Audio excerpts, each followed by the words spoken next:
ನಮ್ಮ ಹೊಟ್ಟೆಯ ಭಾಗದಲ್ಲಿ ಒಂದು 1000 ಸೆಲ್ಸ್ ಫ್ಯಾಟ್ ಸೆಲ್ಸ್ ಇದೆ ಅಂತ ಇಟ್ಕೊಳ್ಳಿ ಅಡಲ್ಟ್ ಅಲ್ಲಿ. ಸೊ ಆ 1000 ಫ್ಯಾಟ್ ಸೆಲ್ಸು ಲೈಫ್ ಟೈಮ್ಗೆ 1000 ಆಗೇ ಇರುತ್ತೆ. ಆದರೆ ಈ ಜೆನೆಟಿಕ್ ಒಂದು ರೀಸನ್ ಇಂದ ಏನಾಗುತ್ತೆ, 1000 ಸೆಲ್ಸ್ ಎಕ್ಸ್ಪ್ಯಾಂಡ್ ಆಗಿರುತ್ತೆ.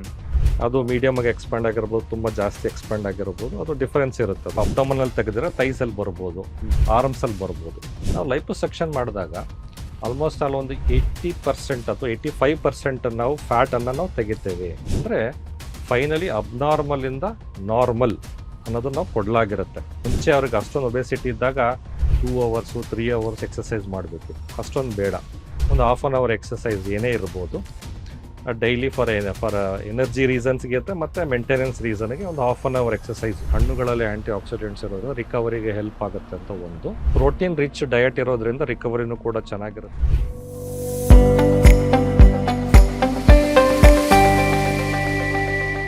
ಸೊ ಇದರಿಂದ ಸೈಡ್ ಎಫೆಕ್ಟ್ಸ್ ಅನ್ನೋದೇನು ಆಗಲ್ವಾ?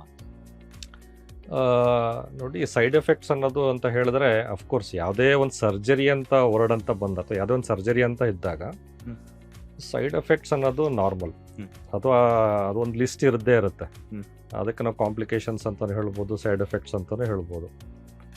ಇದು ಏನಾಗುತ್ತೆ ಅಂತ ಹೇಳಿದ್ರೆ ಒಂದು ಎಕ್ಸ್ಪೀರಿಯನ್ಸ್ಡ್ ಡಾಕ್ಟರ್ ಅಥವಾ ಪ್ರೊಫೆಷನಲ್ ಎಕ್ಸ್ಪೀರಿಯನ್ಸ್ ಡಾಕ್ಟರ್ ಅಂದರೆ ಯಾರಂದರೆ ಪ್ರೊಫೆಷನಲ್ ಅಂತ ಹೇಳಿದ್ರೆ ಈ ಪ್ಲಾಸ್ಟಿಕ್ ಕಾಸ್ಮೆಟಿಕ್ ಸರ್ಜನೇ ಮಾಡಬೇಕು, ಇದು ಭಾಳ ಇಂಪಾರ್ಟೆಂಟು. ಬೋರ್ಡ್ ಸರ್ಟಿಫೈಡ್ ಅಂತ ಹೇಳ್ತೀವಿ. ಮತ್ತು ಎಕ್ಸ್ಪೀರಿಯನ್ಸ್ ಕೂಡ ತುಂಬ ಮ್ಯಾಟ್ರ್ ಆಗುತ್ತೆ. ಸೊ ಅದೇನಾಗುತ್ತೆ, ನಮಗೆ ಮುಂಚೆನೇ ಐಡಿಯಾ ಇರುತ್ತೆ ಅದು ಏನು ಸೈಡ್ ಎಫೆಕ್ಟ್ಸ್ ಆಗಬಹುದು, ಏನು ಕಾಂಪ್ಲಿಕೇಶನ್ಸ್ ಆಗಬಹುದು, ಸೊ ಅದನ್ನು ಹೇಗೆ ಅವಾಯ್ಡ್ ಮಾಡಬಹುದು ಅನ್ನೋದು ನಮಗೆಲ್ಲ ಐಡಿಯಾ ಇರುತ್ತೆ. ಆ ಸೇಫ್ಟಿ ಪ್ರಿಕಾಷನ್ಸ್ನ ನಾವು ತಗೊಳ್ಳಾಗುತ್ತೆ. ಮ್ಯಾಕ್ಸಿಮಮ್ ನಾನು ಆಲ್ರೆಡಿ ಹೇಳಿದಾಗೆ safety is a top priority ಅಂತ ಹೇಳಿದೆ ನಾನು. ಸೊ ಆ ಒಂದು ವಿಚಾರನ ಇಟ್ಕೊಂಡು ಆ ಸೇಫಾಗಿ ಮಾಡಿದಾಗ ಸೊ ಆಲ್ಮೋಸ್ಟ್ ಆಲ್ ನನ್ನ ಪ್ರಕಾರದಲ್ಲಿ ಯಾವುದೇ ಸೈಡ್ ಎಫೆಕ್ಟ್ಸ್ ಇಲ್ದಲೇ ನಾವು ಈ ಥರದ ಒಂದು ಸರ್ಜರಿಗಳನ್ನು ಮಾಡ್ತಾ ಇದ್ದೀವಿ ಅಂತ ಹೇಳ್ಬೋದು. ಆದರೆ ಕೆಲವು ಟೆಂಪ್ರವರಿ ರಿಕವರಿ ಇಶ್ಯೂಸ್ ಅಂತ ಇರುತ್ತೆ. ಅಂತ ಹೇಳಿದ್ರೆ ಸ್ವಲ್ಪ ಸ್ವೆಲ್ಲಿಂಗ್ ಅಂತ ಇರ್ಬೋದು, ಸ್ವಲ್ಪ ಹಾರ್ಡ್ನೆಸ್ ಅಂತ ಇರ್ಬೋದು. ಅದು ನಾರ್ಮಲ್, ಅಂದರೆ ಟೆಂಪ್ರವರಿ ಬರುತ್ತೆ, 1 or 2 ಮಂತ್ಸಲ್ಲಿ ಕಡಿಮೆ ಆಗುತ್ತೆ, ಆಮೇಲೆ ಡಿಸಪಿಯರ್ ಆಗುತ್ತೆ, ಮತ್ತು ಅದೇನು ಲೈಫ್ ಟೈಮಿಗೆ ಬಾದರೇ ಮಾಡಲ್ಲ. ಸೈಡ್ ಎಫೆಕ್ಟ್ಸ್ ಅಂದರೆ ಪರ್ಮನೆಂಟ್ ಇರ್ತಕ್ಕಂಥ ವಿಷಯಗಳು, ಅಥವಾ ಕಾಂಪ್ಲಿಕೇಶನ್ಸ್ ಅಂದರೆ ಏನೋ ತೊಂದರೆ ಆಗುವಂಥ ವಿಷಯಗಳು. ಈ ಥರದ ಸೈಡ್ ಎಫೆಕ್ಟ್ಸ್ ಅಥವಾ ಕಾಂಪ್ಲಿಕೇಶನನ್ನು ನಾವು ಆ ಡ್ಯೂ ಪ್ರಿಕಾಷನ್ಸ್ ತಗೊಳ್ಳೋದ್ರಿಂದ ಅದು ಆಲ್ಮೋಸ್ಟ್ ಆಲ್ ನಿಲ್ ಅಥವಾ ಅವಾಯ್ಡ್ ಮಾಡ್ತೀವಿ ಅಂತ ಹೇಳ್ಬೋದು. ಈ ಲೈಪೋಸಕ್ಷನ್ ಆದ ನಂತರ ಡಯಟ್ ಅನ್ನೋದು ತುಂಬ ಹೇಗೆ ವರ್ಕೌಟ್ ಆಗುತ್ತೆ, ಹಾಗೆಯೇ ಈಗ ಫುಡ್ಡು ಯಾವ ರೀತಿ ತಗೋಬೇಕು ಅನ್ನುವಂಥದ್ದು ಇಲ್ಲಿ ನಾವು ಅರ್ಥ ಮಾಡ್ಕೊಳ್ಬೇಕಾಗಿರೋದು ಏನು ಅಂದರೆ, ನಾವು ಸೈಂಟಿಫಿಕಲಿ ಅರ್ಥ ಮಾಡ್ಕೋಬೇಕು ಒಬೆಸಿಟಿನ. ನಾವು ಯಾವಾಗ ಅದನ್ನು ಅರ್ಥ ಮಾಡ್ಕೊಳ್ತೀವೋ ಸೊಲ್ಯೂಷನ್ ಕೂಡ ನಮ್ಗೆ ಈಸಿಯಾಗಿ ಅರ್ಥ ಆಗುತ್ತೆ. ಇವಾಗ ಫಾರ್ ಎಕ್ಸಾಂಪಲ್ ನಮ್ಮ ಹೊಟ್ಟೆಯ ಭಾಗದಲ್ಲಿ ಒಂದು 1000 ಸೆಲ್ಸ್ ಫ್ಯಾಟ್ ಸೆಲ್ಸ್ ಇದೆ ಅಂತ ಇಟ್ಕೊಳ್ಳಿ ಅಡಲ್ಟ್ ಅಲ್ಲಿ. ಸೊ ಆ 1000 ಫ್ಯಾಟ್ ಸೆಲ್ಸು ಲೈಫ್ ಟೈಮಿಗೆ 1000 ಆಗೇ ಇರುತ್ತೆ. ಆದರೆ ಈ ಜೆನೆಟಿಕ್ ಒಂದು ರೀಸನ್ ಇಂದ ಏನಾಗುತ್ತೆ, 1000 ಸೆಲ್ಸು ಎಕ್ಸ್ಪ್ಯಾಂಡ್ ಆಗಿರುತ್ತೆ. ಅದು ಮೀಡಿಯಮ್ ಆಗಿ ಎಕ್ಸ್ಪ್ಯಾಂಡ್ ಆಗಿರ್ಬೋದು, ತುಂಬ ಜಾಸ್ತಿ ಎಕ್ಸ್ಪ್ಯಾಂಡ್ ಆಗಿರ್ಬೋದು, ಅದು ಡಿಫರೆನ್ಸ್ ಇರುತ್ತೆ, ಅದು ಬಿಡಿ. ಸೊ ಆ ರೀತಿ ಇರುತ್ತೆ. Number most important, number same ಇರುತ್ತೆ, ಆದರೆ ಎಕ್ಸ್ಪ್ಯಾಂಡ್ ಆಗುತ್ತೆ ಅಂತ. ನಾವು ಲೈಪೋಸಕ್ಷನ್ ಮಾಡಿದಾಗ ಆಲ್ಮೋಸ್ಟ್ ಅಲ್ಲಿ ಒಂದು 80% ಅಥವಾ 85% ನಾವು ಫ್ಯಾಟನ್ನು ನಾವು ತೆಗಿತೇವೆ. ನಾವು 100% ತೆಗಿಯೋದಿಲ್ಲ, ಯಾಕಂದರೆ 100% ತೆಗಿಲೂಬಾರದು. ಸೊ ಯಾಕಂದರೆ ಸ್ವಲ್ಪ ಮಿನಿಮಲ್ ಸಾಫ್ಟ್ನೆಸ್ ಇರಬೇಕು ಸ್ಕಿನ್ನಿಗೆ. ಒಂದು ಸೂಪರ್ಫಿಷಿಯಲ್, ಒಂದು ಸ್ಕಿನ್ನಿನ ಕೆಳಭಾಗದಲ್ಲಿ ಜಸ್ಟ್ ಒಂದು ಸೂಪರ್ಫಿಷಿಯಲ್ ಫ್ಯಾಟ್ ಅಂತ ಹೇಳ್ತೀವಿ, ಅದು ಇರಬೇಕು ಅದು. ಸೊ ನಾವು ಒಂದು 10% 15% ಫ್ಯಾಟ್ ಬಿಟ್ಟು ಉಳಿದ ಎಕ್ಸಸ್ ಫ್ಯಾಟ್ನೆಲ್ಲ ಕ್ಲಿಯರ್ ಮಾಡಿರ್ತೇವೆ. ಅಂದರೆ ಫೈನಲಿ ಅಬ್ನಾರ್ಮಲಿಂದ ನಾರ್ಮಲ್ ಅನ್ನೋದು ನಾವು ಕೊಡಲಾಗಿರುತ್ತೆ. ಇವಾಗ ಅವ್ರ ಜವಾಬ್ದಾರಿ ಏನಿರುತ್ತೆ ಅಂದರೆ, ನೀವು ಡಯಟ್ ಎಕ್ಸಸೈಸ್ ಬಗ್ಗೆ ನೀವು ಕೇಳ್ತಾ ಇದ್ರೆ ಏನಿರಬೇಕು ಸರ್ಜರಿ ಆದಮೇಲೆ ಅಂತ. ಸೊ ನಾವು ಮತ್ತೆ ಇದನ್ನು ಲೈಪೋಸಕ್ಷನ್ ಏನು ಹೇಳಿದೆ ಅಂದರೆ ಬರ್ಡನ್ ರೆಡ್ಯೂಸಿಂಗ್ ಟೆಕ್ನಿಕ್, ಅಂದರೆ ಇದು ಕಂಪ್ಲೀಟಾಗಿ ಅದು ಕ್ಲಿಯರ್ ಮಾಡುತ್ತೆ ಅಂತಲ್ಲ. ಸೊ ಆಲ್ಮೋಸ್ಟ್ ನಾವು ಬರ್ಡನ್ ಅನ್ನೋದನ್ನ 100 ಇರೋದನ್ನು ನಾವು ಆಲ್ಮೋಸ್ಟ್ 85ನ ಬರ್ಡನ್ ಕಡಿಮೆ ಮಾಡಿದ್ದೀವಿ. ಇನ್ನು 10 to 15% ಸ್ವಲ್ಪ ಫ್ಯಾಟ್ ಇದೆ. ಸೊ ಇದನ್ನು ಅವ್ರು ಏನು ಮಾಡಬೇಕು, ಮೇಂಟೈನ್ ಮಾಡಬೇಕು. ಸೊ ಅದನ್ನು ಕಂಟ್ರೋಲ್ ಮಾಡಬೇಕು, ಅದು ಎಕ್ಸ್ಪಾಂಡ್ ಆಗದಿರುತ್ತಲ್ಲ. ಸೊ ಅದಕ್ಕೆ ಹೇಗೆ ಅಂತ ಹೇಳಿದ್ರೆ ಡಯೆಟ್ಟು ಮತ್ತು ಎಕ್ಸಸೈಸು. ಇಲ್ಲಿ ನಾವು ಪ್ರಾಕ್ಟಿಕಲಿ ಮ್ಯಾನೇಜಬಲ್ ಸಿಚುವೇಶನನ್ನು ಅವ್ರಿಗೆ ಕೊಡ್ತಾ ಇದ್ದೇವೆ. ಅಂದರೆ ಮುಂಚೆ ಅವ್ರಿಗೆ ಅಷ್ಟೊಂದು ಒಬೆಸಿಟಿ ಇದ್ದಾಗ 2 ಅವರ್ಸು 3 ಅವರ್ಸ್ ಎಕ್ಸಸೈಸ್ ಮಾಡಬೇಕಿತ್ತು, ಅಷ್ಟೊಂದು ಬೇಡ. ಒಂದು ಹಾಫ್ ಆನ್ ಅವರ್ ಎಕ್ಸಸೈಸ್ ಏನೇ ಇರ್ಬೋದು ಡೈಲಿ ಫಾರ್ ಎನರ್ಜಿ ರೀಸನ್ಸ್ಗೆ ಇರುತ್ತೆ, ಮತ್ತು ಮೇಂಟೆನೆನ್ಸ್ ರೀಸನ್ಗೆ ಒಂದು ಹಾಫ್ ಆನ್ ಅವರ್ ಎಕ್ಸಸೈಸು.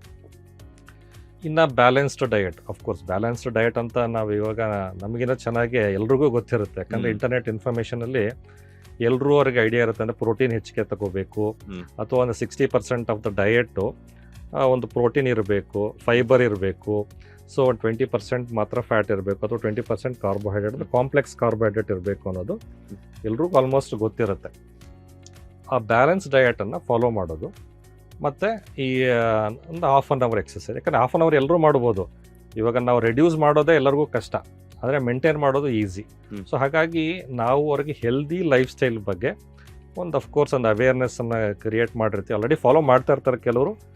ಇಲ್ಲದೇ ಇರೋರಿಗೆ ನಾವು ಅಫ್ಕೋರ್ಸ್ ಇದನ್ನು ನೀವು ಮೇಂಟೈನ್ ಮಾಡೋ ಅವಶ್ಯಕತೆ ಇರುತ್ತೆ ಅಂತ ಹೇಳಿ. ಇಲ್ಲ ಅಂತ ಹೇಳಿದ್ರೆ ನಾವು ಇವಾಗ ಏನಾಗುತ್ತೆ ಅಂದರೆ, ನಾವು ಮಾಡಿರೋ ಒಂದು ಲೈಪೋಸೆಕ್ಷನ್ ಜಾಗದಲ್ಲಿ ಖಂಡಿತ ಯಾವತ್ತೂ ಅದು ವಾಪಸ್ ಬರೋಲ್ಲ ಫ್ಯಾಟ್. ಆದರೆ ಅವ್ರು ನೆಗ್ಲೆಕ್ಟ್ ಮಾಡಿದ್ರು ಅಂತ ಇಟ್ಕೊಳ್ಳೋಣ, ಬೇರೆ ಕಡೆ ಫ್ಯಾಟ್ ಅಕ್ಯುಮುಲೇಟ್ ಆಗುತ್ತೆ. ಅಂದರೆ ತೈಸಲ್ಲಿ ನಾವು ಅಬ್ಡಮನಲ್ಲಿ ತೆಗೆದಿರೋ ತೈಸಲ್ಲಿ ಬರ್ಬೋದು, ಆರ್ಮ್ಸಲ್ಲಿ ಬರ್ಬೋದು. ಸೊ ನಾವು ಕೊಟ್ಟಿರೋ ಒಂದು ಪರ್ಮನೆಂಟಾಗಿ ಇದ್ದು ಬೇರೆ ಕಡೆನೂ ಅವರಿಗೆ ಫ್ಯಾಟ್ ಅಕ್ಯುಮುಲೇಟ್ ಆಗದೇ ಇರಲಿ ಅಂತ ಈ ರೀತಿ ಡಯಟ್ ಮತ್ತು ಎಕ್ಸಸೈಸ್ ಬಗ್ಗೆ ಕೆಲವು ಅಡ್ವೈಸ್ಗಳನ್ನ ಕೊಡಲಾಗುತ್ತೆ. ಈಗ ಲೈಪೋಸೆಕ್ಷನ್ ಬಗ್ಗೆ ಎಲ್ಲಾನು ಸಾಕಷ್ಟು ವಿವರವಾಗಿ ತಿಳಿಸ್ಕೊಟ್ರಿ. ಅಂಡ್ ಇನ್ನೊಂದು ಏನಂತಂದ್ರೆ, ಈಗ ನೀವು ಕೊಬ್ಬನ್ನ 100% ತೆಗಿಯಲ್ಲ ಅಂತ ಹೇಳಿದ್ರು. ಬೊಜ್ಜನ್ನ ಒಬ್ಬ ಮನುಷ್ಯನಲ್ಲಿ ಒಂದಿಷ್ಟು ಪರ್ಸೆಂಟೇಜ್ 15 ಅಥವಾ 20% ಬೇಕೇ ಬೇಕು ಅಂತ ಹೇಳಿದ್ರು. ಈಗ ಕಾಮನ್ ಆಗಿ ಈ ಯಾವ ಏಜ್ ಅವ್ರಿಗೆ ಎಷ್ಟು ಪರ್ಸೆಂಟೇಜ್ ಕೊಬ್ಬಿರಬೇಕು, ಅಂದ್ರೆ ಬೊಜ್ಜನ್ನದು ಇರಬೇಕು ಅಂತ? ಅಲ್ಲ, ಇದು ಒಂದೊಂದು ಏನಂದರೆ, ಕೆಲವರು ಮಸ್ಕ್ಯುಲರ್ ಆಗೂ ಇರ್ತಾರೆ ಬಿಡಿ. ಅದನ್ನಂದರೆ ಹೇಳಿದ್ರೆ ಈ ಆಲ್ಮೋಸ್ಟ್ ಆ 15-10% ಫ್ಯಾಟನ್ನು ಕೂಡ ಚೆನ್ನಾಗಿ ಕರಗಿಸ್ಬಿಟ್ಟಿರ್ತಾರೆ. ಸೊ ಅವ್ರು ಮಸ್ಕ್ಯುಲರ್ ಆಗಿರ್ತಾರೆ. ಅಂದರೆ ಕೆಲವರು ತುಂಬ ಇಂಟ್ರೆಸ್ಟ್ ತೊಗೊಂಡು ಆ ಬಾಡಿನ ಅವ್ರ ಒಂದು ಶೇಪ್, ಅವ್ರಿಗೆ ಇಂಟ್ರೆಸ್ಟ್ ಇರುತ್ತೆ, ಅದು ಬಾಡಿ ಒಂದು ಶೇಪ್ ಈ ಥರ ನಾವು ತೊಗೊಳ್ಬೇಕು, ಒಂದು ಮಸ್ಕ್ಯುಲರ್ ಆಗಿರಬೇಕು ಅಂತ ಹೇಳಿ. ಮಸ್ಕ್ಯುಲಾರ್ ಅಂತ ಹೇಳಿದ್ರೆ ಈವನ್ ಆ 10-20% ಫ್ಯಾಟೂ ಇರಲ್ಲ ಅಂತ. ಸೊ ಅಂದ್ರೆ ನೀಟಾಗಿ ಮಸಲ್ ವಿಸಿಬಿಲಿಟಿ ಇರುತ್ತೆ. ಸೊ ಅಂದರೆ ನಮಗೆ ಈ 10-50% ಬೇಕೇ ಬೇಕು ಅಂತ ಅಲ್ಲ, ಬಟ್ ಎಸ್ಪೆಷಲಿ ಫೀಮೇಲ್ಸ್ಗೆ ಇರ್ಬೋದು ಅಥವಾ ಯಾರಿಗೇ ಆಗಲಿ ಆ ಒಂದು ಸ್ಮೂತ್ ಒಂದು ಲುಕ್ಕಿಗೆ, ಅದೊಂದು ಸಾಫ್ಟ್ನೆಸ್ಸಿಗೆ, ಸೊ ಒಂದು ಸ್ವಲ್ಪ 10-15% ಫ್ಯಾಟ್ ಇರೋದು ಓಕೆನೆ. ಬಟ್ ಅದು ಕಡಿಮೆ ಮಾಡಿದ್ರೂ ಓಕೆ, ಅಥವಾ ಅಟ್ಲೀಸ್ಟ್ ಅಷ್ಟು ಮೇಂಟೈನ್ ಮಾಡಿದ್ರೂ okay. Anything excess is once again obesity. So ಆ ಥರ ಇರುತ್ತೆ. ಓಕೆ, ಅಂದ್ರೆ ಇಷ್ಟೇ ಏಜ್ ಕ್ಯಾಟಗರಿಗೆ ಇಷ್ಟು ಇರಲೇಬೇಕು ಅಂತ ಏನು ಮ್ಯಾಂಡೇಟ್ರಿ ಇಲ್ಲ, ಆ ಥರ ನಮ್ಮಲ್ಲಿ ಎಲ್ಲೂ ಇರೋದಿಲ್ಲ ಆ ಥರ. ಸೊ ಒಂದು ಈ ಥರ ಕೆಲವರು ಇನ್ನೂ ಕೆಲವು ಯೋಚನೆ ಮಾಡ್ತಾ ಇರ್ತಾರೆ. ಅಂತ ಹೇಳಿದ್ರೆ ಈ ಹೈಟಿಗೆ ಈ ವೇಟ್ ಇರಬೇಕು ಅನ್ನೋದು ಕೂಡ ಕೆಲವರು ಯೋಚನೆ ಮಾಡ್ತಾ ಇರ್ತಾರೆ. ಸೊ ನಾನು ಒಂದು 5'10" ಇದ್ದೀನಿ, ಸೊ ನನಗೆ ಒಂದು ಆವ್ರೇಜ್ ಒಂದು 75 ಮೇಂಟೈನ್ ಮಾಡಬೇಕು ಅಂತಲೇ ಕೆಲವರು ಟಾರ್ಗೆಟ್ ಇಟ್ಕೊಂಡು ಮೇಂಟೈನ್ ಮಾಡ್ತಿರ್ತಾರೆ. ಬಟ್ ನಮ್ಮ ಪ್ರಕಾರ ಅಥವಾ ಸೈಂಟಿಫಿಕಲಿ ಪ್ರಕಾರ ಅದು ಸರಿಯಲ್ಲ ಅಂತ ಹೇಳ್ಬೋದು. ಇವಾಗ 5.10 ಇರೋರೆ ಒಂದು ಮಸ್ಕ್ಯುಲರ್ ಆಗಿದ್ದಾಗ, ಲೈಕ್ ಬಾಡಿ ಬಿಲ್ಡರ್ಸ್ ಅಂತ ಇಟ್ಕೊಂಡ, ಸೊ ಅವರು 120 kgs ಇರ್ತಾರೆ. ಸೊ ನಾವು ಅವ್ರದ್ದು ಅನ್ಹೆಲ್ದಿ ಬಾಡಿ ಅಥವಾ ಅನ್ಹೆಲ್ದಿ ಪರ್ಸನ್ ಅಂತ ನಾವು ಹೇಳೋಕ್ಕಾಗೋದೇ ಇಲ್ಲ. ಸೊ ಇಲ್ಲಿ ಅದೇನು ಕಾನ್ಸೆಪ್ಟ್ ಇದೆ ಹೈಟಿಗೆ ಇಷ್ಟು ವೇಟ್ ಅನ್ನೋದು, ದಟ್ ಈಸ್ ನಾಟ್ ಕರೆಕ್ಟ್ ಅಂತ ಓವರ್ ಆಲ್ ಆಗಿ ಹೇಳ್ಬೋದು. ಅದೊಂದು ರಫ್ ರೆಫರೆನ್ಸ್ ಅಂತ ಹೇಳ್ಬೋದು ಅಷ್ಟೇ ಹೊರತು ಆ ಸ್ಟ್ರಿಕ್ಟ್ ರಿಜಿಡ್ ಒಂದು ಗೈಡೆನ್ಸ್ ಅಂತ ನಾವು ಹೇಳೋಕ್ಕಾಗಲ್ಲ. ಅಷ್ಟೇ ಇದ್ರೆ ನಮ್ಗೆ ಕರೆಕ್ಟ್ ಆಗಿರುತ್ತೆ, ನಾವು ಹೆಲ್ತಿ ಆಗಿರ್ತೀವಿ ಅಂತ ಕೆಲವರು ಅನ್ಕೊಂಡ್ಬಿಡ್ತಾರಲ್ಲ. ಇಲ್ಲ, ಅದು ಡೆಫಿನೆಟ್ಲಿ ಆ ರೀತಿ ಇರಲ್ಲ. ಸೊ ಅಫ್ಕೋರ್ಸ್ ಓವರ್ ಆಲ್ ಒಂದು ಬಾಡಿ ಒಂದು ಕಾಂಟೂರ್ಡ್ ಆಗಿರಬೇಕು, ಶೇಪಲ್ಲಿ ಇರಬೇಕು, ಯಾವುದೇ ಎಕ್ಸಸ್ ಫ್ಯಾಟ್ ಇರಬಾರದು ಅನ್ನೋದು important. Not only outside but also inside the body, like ಅಂದರೆ ಫ್ಯಾಟಿ ಲಿವರ್ ಇರ್ಬೋದು, ಅಥವಾ ಬೇರೆ ಕೆಲವು ಹೆಚ್ಚಿಗೆ ಕೊಲೆಸ್ಟ್ರಾಲ್ ಅಂತ ಹೇಳ್ತೀವಿ ಅದನ್ನ ಬ್ಲಡ್ಡಲ್ಲಿ. ಸೊ ಆ ರೀತಿನೂ ಎಲ್ಲ ವಿಚಾರಗಳಲ್ಲೂ ನಾವು ಯೋಚನೆ ಮಾಡಿಕೊಂಡು ಆ ಒಂದು ಹೆಲ್ದಿಯಾಗಿ ಇರಬೇಕು, ಫ್ಯಾಟನ್ನು ಆಲ್ಮೋಸ್ಟ್ ಮಿನಿಮಮ್ ಆಗಿ ಇಟ್ಕೋಬೇಕು ಅನ್ನೋದಿರುತ್ತೆ. ಫ್ಯಾಟ್ ನಿಲ್ ಅಂತ ಅಲ್ಲ, ಫ್ಯಾಟ್ 0 ಅಂತ ಯಾವತ್ತೂ ಡಯಟಲ್ಲಿ ಇರಬಾರ್ದು, ದಟ್ ಈಸ್ ಆಲ್ಸೋ ರಾಂಗ್. ಅದು ಈ ಥರ ಬ್ಯಾಲೆನ್ಸ್ ಡಯಟ್ ಇಟ್ಕೊಂಡು ಬ್ಯಾಲೆನ್ಸ್ಡ್ ಬಾಡಿ ಒಂದು ಸ್ಟ್ರಕ್ಚರ್ನ ಇಟ್ಕೊಳ್ಳೋದು ಅಬ್ಸಲ್ಯೂಟ್ಲಿ ಫೈನ್. ಅಂದರೆ ಅದು ಅವ್ರವ್ರ ಹೈಟಿಗೆ ಒಂದು ಹೆಲ್ದಿ ಬಾಡಿ ಇರಬೇಕು ಅನ್ನೋದು ಇಂಪಾರ್ಟೆಂಟು, ಅಷ್ಟೇನೇನಿಲ್ಲ. ಸರ್, ಲೈಪೋಸೆಕ್ಷನ್ ಬಗ್ಗೆ ಸಾಕಷ್ಟು ವಿಚಾರಗಳನ್ನ ತಿಳಿಸ್ಕೊಡ್ತಾ ಇದ್ರಿ. ಅಂಡ್ ಅದಕ್ಕೆ ಇನ್ನೊಂದಷ್ಟು ವಿಚಾರಗಳನ್ನ ಆಡ್ ಆನ್ ಮಾಡೋದಾದ್ರೆ, ಲೈಪೋಸೆಕ್ಷನ್ ಆದ ನಂತರ ಯಾವ ರೀತಿ ನಾವು ರಿಕವರ್ ಆಗಬೇಕು, ಅಂಡ್ ಹಾಗೇನೆ ಲೈಪೋಸೆಕ್ಷನ್ ಅನ್ನೋದು ಪರ್ಮನೆಂಟ್ ಸೊಲ್ಯೂಷನ್ ಅನ್ನೋದು? ನಾನು ಆಲ್ರೆಡಿ ಹೇಳಿದ ಪ್ರಕಾರ ಅಂದರೆ ಲೈಪೋಸೆಕ್ಷನ್ ಅದು ಪರ್ಮನೆಂಟ್ ಸೊಲ್ಯೂಷನ್ನು. ಇದು ಹೇಗೆ ನಾವು ಜಸ್ಟ್ ಓವರಲಾಗಿ ಹೇಳ್ತಾ ಇದ್ದೀವಿ ಅಂತಲ್ಲ, ನಾನು ಆಲ್ರೆಡಿ ಹೇಳ್ತಾ ಇದ್ದೆ ಇದನ್ನು ನಾವು ಫಿಸಿಕಲಿ ಕೂಡ ಟೆಸ್ಟ್ ಮಾಡ್ಬೋದು ಅಂತ. ಸೊ ನಾವು ಲೈಪೋಸೆಕ್ಷನ್ ಮಾಡಿದ ಯಾವುದೇ ಪಾರ್ಟ್ಸನ್ನ ನಾವು ಅವರಿಗೆ ಫಸ್ಟ್ ಪಿಂಚ್ ಟೆಸ್ಟ್ ಅಂತ ಹೇಳಿದೆ ನಾನು. ಆ ಪಿಂಚ್ ಟೆಸ್ಟನ್ನು ಅವರು ಒಂದು 10 ವರ್ಷ ಬಿಟ್ಟು ಅದೇ ಪಿಂಚ್ ಟೆಸ್ಟ್ ಮಾಡಿದ್ರೆ ಆ ಭಾಗದಲ್ಲಿ, ಅಥವಾ 20 ವರ್ಷ ಬಿಟ್ಟು ಮಾಡಿದ್ರು ಅಲ್ಲಿ ಅದೇ ಥರ ಪಿಂಚ್ ಇರುತ್ತೆ.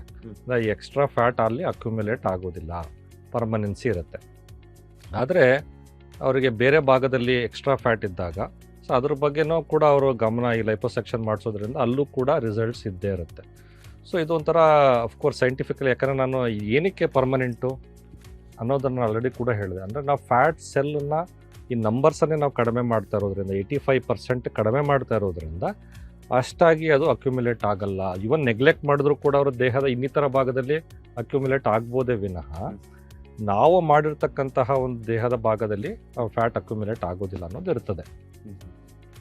ಇನ್ನು ಈ ಸರ್ಜರಿಯ ನಂತರ ಕೆಲವು ಆರೈಕೆ ಹೇಗಿರಬೇಕು ಅನ್ನೋದು, ಪೋಸ್ಟ್ ಆಪ್ ರಿಕವರಿ ಅಥವಾ ಆರೈಕೆ ಹೇಗಿರಬೇಕು ಅಂತ ಎಲ್ಲರೂ ಸಾಮಾನ್ಯವಾಗಿ ಕೇಳ್ತಾ ಇರ್ತಾರೆ. ಯಾಕಂದರೆ ಅವರು ಕೂಡ ಅದನ್ನು ಸರ್ಜರಿ ಆದಮೇಲೆ ಪ್ಲ್ಯಾನ್ ಮಾಡ್ಕೋಬೇಕು. ಎಷ್ಟು ದಿವಸ ನಾವು ರಜೆ ತಗೋಬೇಕು ಅಥವಾ ಎಷ್ಟು ದಿವಸ ಮನೇಲಿ ಇರಬೇಕು, ಆಮೇಲೆ ಯಾವಾಗ ಆಫೀಸ್ಗೆ ಹೋಗ್ಬೋದು, ಈ ರೀತಿ ಒಂದು ಯೋಚನೆಗಳಿರುತ್ತೆ. ಇದು ಹೇಗೆ ಅಂದರೆ ಇದು ರಿಕವರಿ ಯಾವತ್ತೂ ಸ್ಮೂತಾಗಿರುತ್ತೆ. ಅಂದರೆ ಫಸ್ಟ್ ಹೇಳ್ಬೇಕಂದ್ರೆ ಪೇನ್ ಪಾರ್ಟ್, ಎಲ್ಲರೂ ಯೋಚನೆ ಮಾಡೋದು ಪೇನ್ ಎಷ್ಟಿರುತ್ತೆ. ಇವಾಗ ನಾನು ಹೇಳ್ಬೋದು ಆಲ್ಮೋಸ್ಟ್ ಆಲ್ ಅದು ಮೈಲ್ಡ್ ಅಂತ ಹೇಳ್ಬೋದು, ಅಥವಾ ಸಮ್ಟೈಮ್ಸ್ ಅಷ್ಟು ಇರಲ್ಲ ಅಥವಾ ಮೈಲ್ಡ್ ಅಂತ ಹೇಳ್ಬೋದು. ಆ ಮೈಲ್ಡ್ ಅಥವಾ ಸೋರ್ನೆಸ್ ಅಂತ ಹೇಳ್ತೀವಿ. ಆ ಮೈಲ್ಡ್ ಆ ಪೇನು ಕೂಡ ನಾವು ಅಂದರೆ ನಮ್ಗೆ ಐಡಿಯಾ ಇರುತ್ತೆ ಎಷ್ಟು ಪೇನ್ ಇರ್ಬೋದು ಅಂತ. ಹಾಗಾಗಿ ಪೇನ್ ಕಿಲ್ಲರ್ಸ್ಗಳು ಟೆಂಪ್ರವರಿಯಾಗಿ 1 ವೀಕ್ 10 ಡೇಸು ಈ ರೀತಿಯಾಗಿ ಅದನ್ನು ಕವರ್ ಮಾಡಿರ್ತೇವೆ. ಸೊ ಹಾಗಾಗಿ ಅವ್ರಿಗೆ ಅಷ್ಟಾಗಿ ಕೂಡ ಆ ಪೇನ್ ಎಕ್ಸ್ಪೀರಿಯನ್ಸ್ ಇರೋದಿಲ್ಲ. ನಾವು ಎರಡನೇದಾಗಿ ನಾವು ಮೊಬಲೈಸೇಷನ್, ಅಂದರೆ ಸರ್ಜರಿಯಾಗಿ ನೀವು 3 to 4 ಡೇಸ್ ರೆಸ್ಟ್ ತೊಗೊಳ್ಳಿ, ಆ ರೀತಿ ಇರಲ್ಲ. ಸರ್ಜರಿ ಆಗಿದೆ ದಿವಸ ಸಂಜೆ ಕಡೆಯಿಂದನೇ ಅವರು ಸ್ವಲ್ಪ ಓಡಾಡಬೇಕು, ಮೋಸ್ಟ್ ಇಂಪಾರ್ಟೆಂಟ್ ಅದು. ಅವಾಗ ಅವ್ರಿಗೊಂದು ಸ್ವಲ್ಪ ಕಾನ್ಫಿಡೆನ್ಸ್ ಬರುತ್ತೆ, ರಿಕವರಿನೂ ಕೂಡ ಫಾಸ್ಟರ್ ಆಗಿರುತ್ತೆ ಅವ್ರಿಗೆ. ಸೊ ಅದಾದಮೇಲೆ ಕೂಡ ನೆಕ್ಸ್ಟ್ ದಿವಸದಿಂದ ಫುಡ್ಡು ಕೂಡ ನಾರ್ಮಲ್ ಆಗಿರುತ್ತೆ. ಆಮೇಲೆ ಅವರು ಅಂದರೆ ಸ್ವಲ್ಪ ನಾವು ವಾಕಿಂಗ್ ಮಾಡಿ ಅಂತ ಹೇಳ್ತೀವಿ ಮನೆಯಲ್ಲೇ. ಸೊ ಮನೆಯಲ್ಲೇ ಅವರು ವಾಕ್ ಮಾಡ್ತಾ ಇರಬೇಕು ಆಗಾಗ ವಾಕ್ ಮಾಡ್ತಾ ಇರಬೇಕು. ಫುಡ್ಡು ನಾರ್ಮಲಾಗಿ ತೊಗೊಳ್ಬೋದು ಅನ್ನೋದಿರುತ್ತೆ. ಸೊ ಅದರಲ್ಲಿ ವ್ಯತ್ಯಾಸನೂ ಕೂಡ ಇರೋಲ್ಲ, ಅಂದರೆ ವೆಜ್ಜು ನಾನ್ ವೆಜ್ಜು ಆ ಥರ ಇರೋಲ್ಲ. ಅದು ಸೇಮ್ ಬ್ಯಾಲೆನ್ಸ್ ಡಯಟ್ ಪ್ರಿನ್ಸಿಪಲ್ಸ್ ಎದ್ದೇ ಇರುತ್ತೆ. ಜೊತೆಯಲ್ಲಿ ಆ್ಯಂಟಿ ಆಕ್ಸಿಡೆಂಟ್ಸ್, ಅಂದರೆ ಹಣ್ಣುಗಳಲ್ಲಿ ಆ್ಯಂಟಿ ಆಕ್ಸಿಡೆಂಟ್ಸ್ ಇರೋದು ರಿಕವರಿಗೆ ಹೆಲ್ಪ್ ಆಗುತ್ತೆ ಅಂತ ಒಂದು. ಮತ್ತು ಪ್ರೋಟೀನ್ ರಿಚ್ ಡಯಟ್ ಇರೋದ್ರಿಂದ ರಿಕವರಿನೂ ಕೂಡ ಚೆನ್ನಾಗಿರುತ್ತೆ ಅನ್ನೋ ಒಂದು ರೀಸನ್ಗೆ ಕೆಲವೊಂದು ಈ ರೀತಿ ಅಡ್ವೈಸ್ಗಳನ್ನ ಕೂಡ ಮಾಡಲಾಗುತ್ತೆ. ಸೊ ಅವ್ರಿಗೆ ನಾವು ಪ್ರೆಷರ್ ಗಾರ್ಮೆಂಟ್ ಅಂತ ಕೊಡ್ತೀವಿ, ಅಂದರೆ ಕಂಪ್ರೆಷನ್ ಗಾರ್ಮೆಂಟ್ ಅಂತ ಇರುತ್ತೆ. ಫಾರ್ ಎಕ್ಸಾಂಪಲ್ ನಾವು ಅಬ್ಡಮನ್ ನಾವು ಲೈಪೋಸೆಕ್ಷನ್ ಮಾಡಿದಾಗ ಆ ಒಂದು ಈ ಅಬ್ಡಮನ್ ಬೆಲ್ಟ್ ಅಂತ ಇರುತ್ತೆ. ಸೊ ಅದನ್ನು ಅವ್ರು ಹಾಕ್ಕೊಳ್ಳಿ ಅಂತ ಹೇಳ್ತೀವಿ. ಅಂತ ಏನಕ್ಕೆ ಅಂತ ಹೇಳಿದ್ರೆ ಅಲ್ಲಿ ಸ್ವಲ್ಪ ಸ್ವೆಲ್ಲಿಂಗ್ ಬರೋ ಚಾನ್ಸಸ್ ಇರುತ್ತೆ. ಆ ಸ್ವೆಲ್ಲಿಂಗನ್ನು ಕಂಟ್ರೋಲಲ್ಲಿ ಇರಲಿ ಅಂತ ಹೇಳಿ ಒಂದು 3 weeks 1 month 1.5 months depending upon the severity ಮೇಲೆ ನಾವು ಅದನ್ನು ಅಡ್ವೈಸ್ ಮಾಡಿರ್ತೀವಿ. ಅದು ಒಂದು ಹಾಕ್ಕೊಳ್ಬೋದು. ಸೊ ಅದೊಂದು ಇದಿರುತ್ತೆ, ಪ್ರೆಷರ್ ಗಾರ್ಮೆಂಟ್ ಇರುತ್ತೆ. ಸಮ್ಟೈಮ್ಸ್ ಈ ವೆಲ್ಕ್ರೋ ಬೆಲ್ಟ್ಸ್ ಇರುತ್ತೆ, ಪೋಸ್ಟ್ ಪ್ರೆಗ್ನೆನ್ಸಿ ಬೆಲ್ಟ್ಸ್, ಆ ಥರದ್ದು ಕೆಲವು ಇರ್ತವೆ. ಅದನ್ನು ಯೂಸ್ ಮಾಡೋದು, ಯಾಕಂದರೆ ಅಷ್ಟಾಗಿ ಅವ್ರಿಗೆ ವಿಸಿಬಿಲಿಟಿ ಇರೋಲ್ಲ, ಇವನ್ ಬಟ್ಟೆ ಮೇಲೆ ಅಷ್ಟಾಗಿ ಕಾಣಿಸಲ್ಲ ಅದು. ಸೊ ಪ್ರೆಷರ್ ಗಾರ್ಮೆಂಟ್ ಒಂದು. ಸೊ ಅದಾದಮೇಲೆ ಕೆಲವು ಫಾಲೋಅಪ್ಸ್ಗಳಿರುತ್ತೆ. ಸೊ ಅಂದರೆ 3ನೇ ದಿವಸಕ್ಕೆ ಒಂದು ಫಾಲೋಅಪ್ ಅಂತ ಬಂದಾಗ ನಾನು ಆಲ್ರೆಡಿ ಹೇಳಿದ್ದೆ ಒಂದು ಸಣ್ಣ ಹೋಲ್ಗಳನ್ನು ಮಾಡಿರ್ತೀವಿ ಅಂತ. ಸೊ ಆ ಹೋಲ್ಗಳನ್ನು ನಾವು ಅದನ್ನು ಕ್ಲಿಯರ್ ಮಾಡಲಿಕ್ಕೆ ನಾವು ಆಲ್ಮೋಸ್ಟ್ ಅದು ಕ್ಲೋಸ್ ಆಗಿಬಿಡುತ್ತೆ 2 to 3 ಡೇಸಲ್ಲಿ. ಸೊ ಅದಕ್ಕೆ ನಾವು ವಾಟರ್ ಪ್ರೂಫ್ ಪ್ಲಾಸ್ಟರ್ ಹಾಕ್ತೀವಿ. ಸೊ ಅದಾದಮೇಲೆ ಅವ್ರು ನಾರ್ಮಲಾಗಿ ಸ್ನಾನ ಮಾಡ್ಬೋದು. So more or less even some work from home option ಇದ್ದವ್ರಿಗೆ ನಾವು ನೆಕ್ಸ್ಟ್ ದಿವಸದಿಂದನೇ ಬೇಕಾದ್ರೆ ನೀವು ಮಾಡಬಹುದು ಅಂತ ಹೇಳಿರ್ತೀವಿ. ಮಾಡಲೇಬೇಕು ಅಂತಲ್ಲ, ಮಾಡಬಹುದು. ನಿಮ್ಗೆ ಅಂದರೆ ಅವ್ರಿಗೆ ಆಬ್ಲಿಗೇಷನ್ಸ್ ಇದ್ದರೆ, ಅಷ್ಟಾಗಿ ರಜಾ ಸಿಗ್ತಾ ಇಲ್ಲ ನಮಗೆ ಕಂಟಿನ್ಯೂ ಮಾಡಬೇಕು ಅನ್ನೋಂಗಿದ್ರೆ ಮಾಡಬಹುದು. ಆಫ್ಲೈನ್ ವರ್ಕ್ ಅಂತ ಇದ್ದರೆ, ಅಂದರೆ ಅವ್ರು ಆಫೀಸ್ಗೆ ಹೋಗಬೇಕು ಅಂತ ಬಂದಾಗ 4th ಡೇ ಅಥವಾ 5th ಡೇಯಿಂದ ಡೆಫಿನೆಟ್ಲಿ ಅವರು ಟ್ರಾವೆಲ್ ಮಾಡ್ಬೋದು, ಆಫೀಸ್ಗೆ ಹೋಗ್ಬೋದು, ನಾರ್ಮಲಾಗಿರ್ಬೋದು. ರೊಟೀನ್ ಲೈಫ್ ಅಂತೀವಿ ಅದಕ್ಕೆ. ಸೊ ರೊಟೀನ್ ಲೈಫಲ್ಲಿ ಇನ್ವಾಲ್ವ್ ಆಗ್ಬೋದು ಅವರಲ್ಲಿ. ಸೊ ಅದೇ ರೀತಿ ನೆಕ್ಸ್ಟ್ ಒಂದು 10th ಡೇ ನಾವು ಫಾಲೋಅಪಿಗೆ ಬರೋಕ್ಕೆ ಹೇಳ್ತೀವಿ. ಆ ಟೈಮಲ್ಲಿ ನಾವು ವಾಟರ್ ಪ್ರೂಫ್ ಪ್ಲಾಸ್ಟರ್ ಹಾಕಿರ್ತೀವಲ್ಲ ಅದನ್ನು ತೆಗಿತೇವೆ. ಸೊ ತೆಗೆದಾಗ ಆಲ್ಮೋಸ್ಟ್ ಆ ಹೋಲ್ಸ್ಗಳು ಕೂಡ ಹೀಲ್ ಆಗಿರುತ್ತೆ. ಸೊ ಅದು ಹೀಲ್ ಆದಮೇಲೆ ನಾವು ಅವ್ರಿಗೆ ಈ ಮಸಾಜ್ ಮಾಡ್ಕೊಳ್ಳಿ ಅಂತ ಹೇಳ್ತೀವಿ. ಲಿಂಫ್ಯಾಟಿಕ್ ಮಸಾಜ್ ಅಂತ ಇರುತ್ತೆ. ಇದು ಏನಕ್ಕೆ ಅಂದರೆ ನಾವು ಈ ಲೈಪೋಸೆಕ್ಷನ್ ಮಾಡಿದಾಗ ಫ್ಯಾಟಿನ ಜೊತೆಯಲ್ಲಿ ಈ ಡ್ರೈನೇಜ್ ಸಿಸ್ಟಮ್, ಲಿಂಫ್ಯಾಟಿಕ್ ಸಿಸ್ಟಮ್ ಕೂಡ ಸ್ವಲ್ಪ ತೊಂದರೆ ಆಗಿರುತ್ತೆ. ಬಟ್ ಅದು ವಾಪಸ್ ರಿಕವರಿ ಆಗುತ್ತೆ ವಿತಿನ್ 2 ವೀಕ್ಸಲ್ಲೋ 3 ವೀಕ್ಸಲ್ಲೋ ಅಥವಾ 1 ಮಂತಲ್ಲಿ ಅದು ರಿಕವರ್ ಆಗಿಬಿಡುತ್ತದೆ. ಸೊ ಅಲ್ಲಿಯ ತನಕ ಆ ಒಂದು ಕೇರ್ ತೊಗೋಬೇಕಲ್ಲ, ಅಲ್ಲಿ ಫ್ಲೂಯಿಡ್ ಅಕ್ಯುಮುಲೇಟ್ ಆಗಬಾರ್ದು. ಸೊ ಸ್ವೆಲ್ಲಿಂಗ್ ಕಂಟ್ರೋಲ್ ಇರಲಿ ಅಂಥೇಳಿ ನಾವು ಮಸಾಜ್ ಕೂಡ ನಾವು ಮಾಡ್ಲಿಕ್ಕೆ ಹೇಳ್ತೀವಿ. ಅವರೇ ಮಾಡ್ತಕ್ಕಂಥದ್ದು, ಯಾವುದೇ ಮಸಾಜ್ ಸೆಂಟ್ರಿಗೆ ಹೋಗಬೇಕು ಅನ್ನೋದೇನಿಲ್ಲ. ಸೆಲ್ಫ್ ಕೇರ್, ಸೆಲ್ಫ್ ಮಸಾಜ್ ಅಂತಲೇ ಹೇಳ್ತೀವಿ. ಒಂದು ಬೆಳಗ್ಗೆ ಒಂದು 5-10 ನಿಮಿಷ, ಸಾಯಂಕಾಲ ಒಂದು 5-10 ನಿಮಿಷ ಈ ಒಂದು ಕೊಬ್ಬರಿ ಎಣ್ಣೆನ ಅಥವಾ ಯಾವುದೋ ಒಂದು ಆಯಿಲನ್ನು ಯೂಸ್ ಮಾಡಿಕೊಂಡು, ಆಲ್ಮಂಡ್ ಆಯಿಲ್ ಇರ್ಬೋದು. ಸೊ ಅದನ್ನ ಯೂಸ್ ಮಾಡಿಕೊಂಡು ಅವರೇ ಸೆಲ್ಫ್ ಮಸಾಜ್ ಮಾಡ್ಕೊಳ್ತಾರೆ. ಆಯಿಲ್ ಬಿಸಿ ಮಾಡ್ಬೇಕಾದ್ರೆ ಇಲ್ಲ, ಏನಿಲ್ಲ, ನಾರ್ಮಲ್. ಇದೇನಂದ್ರೆ ಲೈಕ್ ಅದು ಮೀಡಿಯಾ ಅಂದ್ರೆ ಸ್ವಲ್ಪ ಫ್ರಿಕ್ಷನ್ ಕಡಿಮೆ ಇರಲಿ, ಫ್ರಿಕ್ಷನ್ ಲೆಸ್ ಇರಲಿ ಅನ್ನೋದಕ್ಕೆ ಅಷ್ಟೇ. ಬೇರೆ ಇನ್ಯಾವುದೋ ರೀಸನ್ ಇರಲ್ಲ ಅದಕ್ಕೆ. ಸೊ ಅಂದರೆ ಡ್ರೈ ಮಾಡಿದಾಗ ಸ್ವಲ್ಪ ಫ್ರಿಕ್ಷನ್ ಇರುತ್ತೆ, ಪೇನ್ ಆಗುತ್ತೆ ಅಂತ. ಬಟ್ ಆಯಿಲ್ ಇದ್ದಾಗ ಅದು ಸ್ಲಿಪರಿ ಇರುತ್ತಲ್ಲ, ಸ್ವಲ್ಪ ಮಸಾಜ್ ಆಗುತ್ತೆ, ಪ್ಲಸ್ ಪೇನ್ ಇರಲ್ಲ ಅನ್ನೋದಕ್ಕೆ ನಾವು ಅದನ್ನು ಹೇಳ್ತೀವಿ. So any oil is fine ಅಂತ ನಾವು ಹೇಳ್ತೀವಿ. So oil massage, self massage, ಅದಾದಮೇಲೆ ಸ್ನಾನ ಮಾಡ್ಬೋದು. ಸೊ ಅದೇ ರೀತಿ ಸಾಯಂಕಾಲ ಒಂದು 2 times a day, ಒಂದು 10 minutes ಈಚ್ ಆ ಥರ ಹಂಗೆಲ್ಲ ಮಾಡ್ಕೊಳ್ಳೋದು. ಅಂದರೆ ಫಾರ್ ಎಕ್ಸಾಂಪಲ್ ಅದೊಂದು 1 month ಅಥವಾ 2 monthsಗೆ ನಾವು ಡಿಪೆಂಡಿಂಗ್ ಅಪಾನ್ ದ ಸಿವಿಯಾರಿಟಿ ನಾವು ಅಡ್ವೈಸ್ ಮಾಡ್ತೇವೆ. ಸೊ ಅದನ್ನು ಕೂಡ ಅವ್ರು ಮಾಡ್ಕೊಳ್ಬೋದು. ಇನ್ನು ನೆಕ್ಸ್ಟು ಇಂಪಾರ್ಟೆಂಟ್ ಕ್ವಶನ್ ಅವ್ರು ಕೇಳೋದೇನು ಅಂದರೆ, ಯಾವಾಗ ನಾವು ಎಕ್ಸಸೈಸ್ ಮಾಡ್ಬೋದು, ಯಾವಾಗ ಜಿಮ್ಗೆ ಹೋಗ್ಬೋದು ಅಂತ. ಯಾಕಂದರೆ ಆಲ್ಮೋಸ್ಟ್ ಅಲ್ಲಿ ಎಲ್ಲರೂ ಅದನ್ನು ಅಭ್ಯಾಸ ಮಾಡ್ಕೊಂಡಿರ್ತಾರೆ. ಬಟ್ ಅದು ಇದ್ರೂ ಅವ್ರಿಗೆ ಅದು ಕಡಿಮೆ ಮಾಡ್ಕೊಳಕ್ಕಾಗಿಲ್ಲ, ಬಟ್ ಅಭ್ಯಾಸ ಇರುತ್ತೆ ಅವ್ರಿಗೆ.